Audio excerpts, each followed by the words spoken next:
Chicken ಚಾಪ್ಸನ್ನು ಕೇಳಿರ್ತೀರಾ, mutton ಚಾಪ್ಸನ್ನು ಕೇಳಿರ್ತೀರಾ. ನಾನಿವತ್ತು ಮಾಡಿ ತೋರಿಸುವಂಥ vegetable ಚಾಪ್ಸ್ನ ನೀವೇನಾದರೂ ಮಾಡಿಕೊಂಡ್ರೆ ಖಂಡಿತವಾಗ್ಲೂ ಮನೆಯಲ್ಲಿ ಮಕ್ಕಳಿಂದ ಹಿಡ್ಕೊಂಡು ದೊಡ್ಡೋರ್ವರೆಗೂ ಎಲ್ಲರೂ ಇಷ್ಟಪಟ್ಕೊಂಡು ತಿಂತಾರೆ. ಅಷ್ಟು ರುಚಿಯಾಗಿರುತ್ತೆ. ಬನ್ನಿ ಹೇಗೆ ಮಾಡೋದು ಅಂತ ನೋಡೋಣ.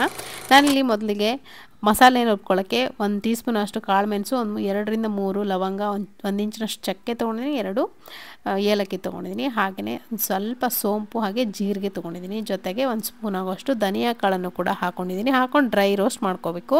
ನೋಡಿ, ಚೆನ್ನಾಗಿ ಡ್ರೈ ರೋಸ್ಟ್ ಆದಮೇಲೆ ಬೇರೆ ಒಂದು ಬೌಲ್ಗೆ ಎತ್ತಿ ಇಟ್ಕೊಳ್ತಾ ಇದ್ದೀನಿ. ನೋಡ್ತಿರ್ಬೋದು, ಇಷ್ಟು ಮಸಾಲೆ ಸಾಕಾಗುತ್ತೆ. ಜಾಸ್ತಿ ಮಸಾಲೆ ಹಾಕಿದ್ರೆ ಅದೇ ಸ್ಮೆಲ್ ಬರುತ್ತೆ. ಹಾಗಾಗಿ ಸ್ವಲ್ಪ ಕಡಿಮೆ ಮಸಾಲೆ ಹಾಕ್ಕೊಂಡು ಇದನ್ನು ಮಾಡ್ಕೋಬೇಕಾಗುತ್ತೆ.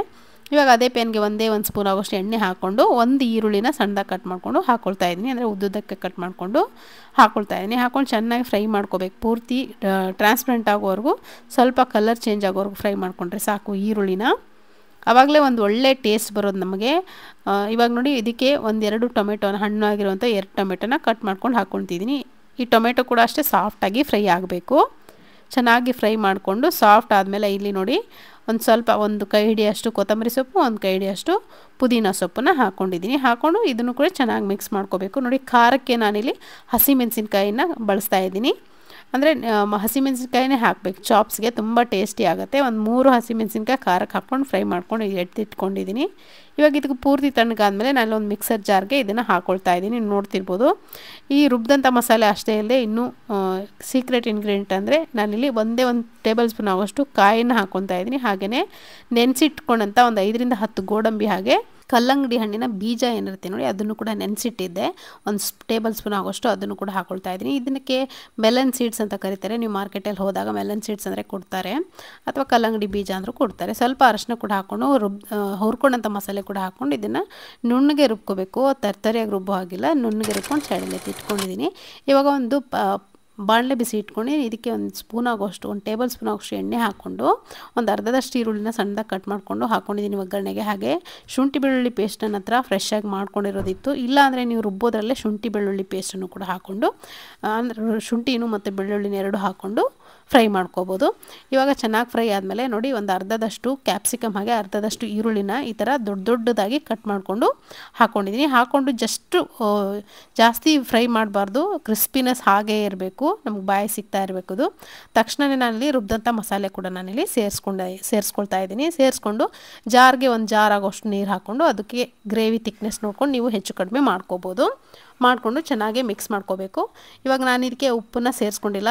ರುಚಿಗೆ ಎಷ್ಟು ಬೇಕೋ ನೀವು ನೋಡಿಕೊಂಡು ಉಪ್ಪನ್ನ ಸೇರಿಸ್ಕೋಬೋದು, ಅಥವಾ ನಾನಿಲ್ಲಿ ಯಾವ ಟೈಮಲ್ಲಿ ಉಪ್ಪು ಸೇರಿಸ್ತೀನೋ ಆ ಟೈಮಲ್ಲಿ ನೀವು ಸೇರಿಸ್ಕೊಂಡ್ರೆ ಒಂದು ಒಳ್ಳೆ ರುಚಿ ಕೊಡುತ್ತೆ. ಅಂದರೆ ಎಲ್ಲ ಸಾಮಗ್ರಿ ಏನು ಹಾಕಿರ್ತೀವಲ್ಲ ಅದೆಲ್ಲ ಹಿಡ್ಕೊಳ್ಳುತ್ತೆ, ಉಪ್ಪು ಹಿಡ್ಕೊಳ್ಳುತ್ತೆ. ಇವಾಗ ನೋಡಿ, ಚೆನ್ನಾಗಿ 1-2 ಕುದ್ದಾದಮೇಲೆ ಕಸೂರಿ ಮೇಥಿಯನ್ನು ಹಾಕ್ಕೊಳ್ತಾ ಇದ್ದೀನಿ.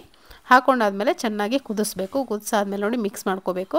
ಮಿಕ್ಸ್ ಮಾಡ್ಕೊಂಡಾದ್ಮೇಲೆ ಮತ್ತೆ 1-2 ಕುದಿ, ಅಂದರೆ ನಾವು ಮಸಾಲೆ ಏನು ಹಾಕಿರ್ತೀವಲ್ಲ ಚೆನ್ನಾಗಿ ಬೆಂದು ಮೇಲ್ಗಡೆ ಎಣ್ಣೆ ಸ್ವಲ್ಪ ಬಿಡೋ ಹಂತದಲ್ಲಿ ನಾನಿಲ್ಲಿ ಪನ್ನೀರನ್ನು ಕ್ಯೂಬ್ಸ್ ಆಗಿ ಕಟ್ ಮಾಡ್ಕೊಂಡು ಹಾಕ್ಕೊಂಡಿದ್ದೀನಿ. 250 ಗ್ರಾಮ್ ಅಷ್ಟು ಪನ್ನೀರ್ ಹಾಕ್ಕೊಂಡಿದ್ದೀನಿ. ಹಾಗೆಯೇ 1 ಬೌಲ್ ಆಗೋಷ್ಟು ಫ್ರೆಶ್ ಬಟಾಣಿಯನ್ನು ಹಾಕ್ಕೊಂಡಿದ್ದೀನಿ. ಹಾಕ್ಕೊಂಡು ಚೆನ್ನಾಗಿ ಮಿಕ್ಸ್ ಮಾಡ್ಕೋಬೇಕಷ್ಟೇ, ಕಲಿಸ್ಬಾರ್ದು ಜಾಸ್ತಿ. ಯಾಕಂದರೆ ಪನ್ನೀರ್ ಸಾಫ್ಟ್ ಆಗಿರೋದ್ರಿಂದ ಮತ್ತೆ ಕುದಿಯುವಂಥ ಗ್ರೇವಿನಲ್ಲಿ ಪನ್ನೀರ್ ಹಾಕಿದರೆ ಇನ್ನೂ ಸಾಫ್ಟ್ ಆಗುತ್ತೆ. ಕೆಲವರು ಇವಾಗ ನೋಡಿ, ಉಪ್ಪು ಹಾಕಿದೆ ನಾನು, ರುಚಿಗೆ ಎಷ್ಟು ಬೇಕಷ್ಟು ನೋಡಿಕೊಂಡು ಉಪ್ಪನ್ನು ಸೇರಿಸ್ಕೊಂಡಿದ್ದೀನಿ. ಈ ಟೈಮಲ್ಲಿ ಉಪ್ಪು ಹಾಕೋದ್ರಿಂದ ಎಲ್ಲ ಹಿಡ್ಕೊಳ್ಳುತ್ತೆ.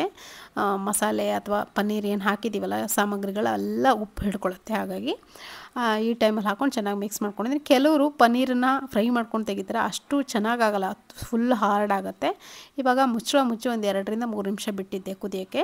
ನೀವು ನೀರನ್ನ ಮೊದಲೇ ಕುದಿಸೋವಾಗಲೇ ಸ್ವಲ್ಪ ಜಾಸ್ತಿನೇ ಹಾಕ್ಕೊಂಡು ಕುದಿಸ್ಕೊಳ್ಳಿ. ಯಾಕಂದರೆ ನಾವು ಗೋಡಂಬಿ ಮತ್ತು ಮೆಲನ್ ಸೀಡ್ಸ್ ಎಲ್ಲ ಹಾಕಿರೋದ್ರಿಂದ ಗಟ್ಟಿ ಆಗ್ತಾ ಬರುತ್ತೆ. ಎಷ್ಟು ಕುದಿಸ್ತೀವೋ ಅಷ್ಟು ಗಟ್ಟಿ ಆಗ್ತಾ ಬರುತ್ತೆ ಗ್ರೇವಿ. ಹಾಗಾಗಿ ಸ್ವಲ್ಪ ನೀರನ್ನು ಜಾಸ್ತಿನೇ ಹಾಕ್ಕೊಂಡು ನೀವು ಕುದಿಸ್ಕೋಬೇಕಾಗುತ್ತೆ. ನೋಡಿ, ನಮಗೆ ಎಷ್ಟು ತೆಳುವಾಗಿ ಬೇಕೋ ಅಷ್ಟು ತೆಳುವಾಗಿ ನೋಡಿಕೊಂಡು ಹಾಕ್ಕೊಂಡು ಕುದಿಸ್ಕೊಂಡಿದ್ದೀನಿ. ಇವಾಗ ಚೆನ್ನಾಗಿ ಟೇಸ್ಟಿಯಾಗಿರುವಂಥ ಪನ್ನೀರ್ ಚಾಪ್ಸು ರೆಡಿಯಾಗಿದೆ. ತುಂಬ ಟೇಸ್ಟಿಯಾಗಿರುತ್ತೆ ಫ್ರೆಂಡ್ಸ್. ಖಂಡಿತ ಈ ಮೆಥಡಲ್ಲಿ ನೀವು ಕೂಡ ನಿಮ್ಮಲ್ಲಿ ಮಾಡ್ಕೊಂಡು ನೋಡಿ. ಪನ್ನೀರನ್ನು ನೀವು ಸುಮಾರು ವಿಧಾನದಲ್ಲಿ ಮಾಡಿರ್ತೀರ, ಈ ಥರನೂ ಒಂದು ಸತಿ ಮಾಡಿ ನೋಡಿ. ಇದರ ಟೇಸ್ಟ್ ಅಂತೂ ಅಲ್ಟಿಮೇಟ್ ಆಗಿತ್ತು. ಖಂಡಿತ ನೀವು ಕೂಡ ನಿಮ್ಮಲ್ಲಿ ಮಾಡಿಕೊಂಡು ಟೇಸ್ಟ್ ಹೇಗಿತ್ತು ಅಂತ ಕಮೆಂಟ್ ಮುಖಾಂತರ ತಿಳಿಸೋದನ್ನು ಮಾತ್ರ ಮರಿಬೇಡಿ. ಹಾಗೆಯೇ ಇದೇ ಥರ ಒಳ್ಳೊಳ್ಳೆ ರೆಸಿಪಿಗೋಸ್ಕರ ನಮ್ಮ ಚಾನಲ್ಗೆ ಸಬ್ಸ್ಕ್ರೈಬ್ ಮಾಡ್ಕೊಳ್ಳೋದನ್ನು ಮರಿಬೇಡಿ. ಪಕ್ಕದಲ್ಲಿರೋ ಬೆಲ್ ಬಟನ್ನ ಪ್ರೆಸ್ ಮಾಡಿದ್ರೆ ನಾನು ಹಾಕುವಂಥ ಪ್ರತಿಯೊಂದು ವೀಡಿಯೋ ನೋಟಿಫಿಕೇಷನ್ಸ್ ಕೂಡ ನಿಮಗೆ ಮೊದಲು ಬರುತ್ತೆ. ನೀವೇ ಮೊದಲು ನನ್ನ ವೀಡಿಯೋಸ್ನ ನೋಡ್ಬೋದು. ಸೊ ಇವತ್ತಿನ ಈ ಪನ್ನೀರ್ ಚಾಪ್ಸ್ ರೆಸಿಪಿ ನಿಮಗೆ ಖಂಡಿತ ಇಷ್ಟ ಆಗಿದೆ ಅಂದ್ಕೊಳ್ತೀನಿ. ಇಷ್ಟ ಆಗಿದ್ರೆ ಒಂದು ಲೈಕ್ ಮಾಡೋದನ್ನು ಮರಿಬೇಡಿ. ಮತ್ತೆ ಸಿಗ್ತೀನಿ ಮತ್ತೊಂದು ರೆಸಿಪಿಯೊಂದಿಗೆ. ಅಲ್ಲಿವರೆಗೂ ಟೇಕ್ ಕೇರ್, ಬಾಯ್ ಬಾಯ್.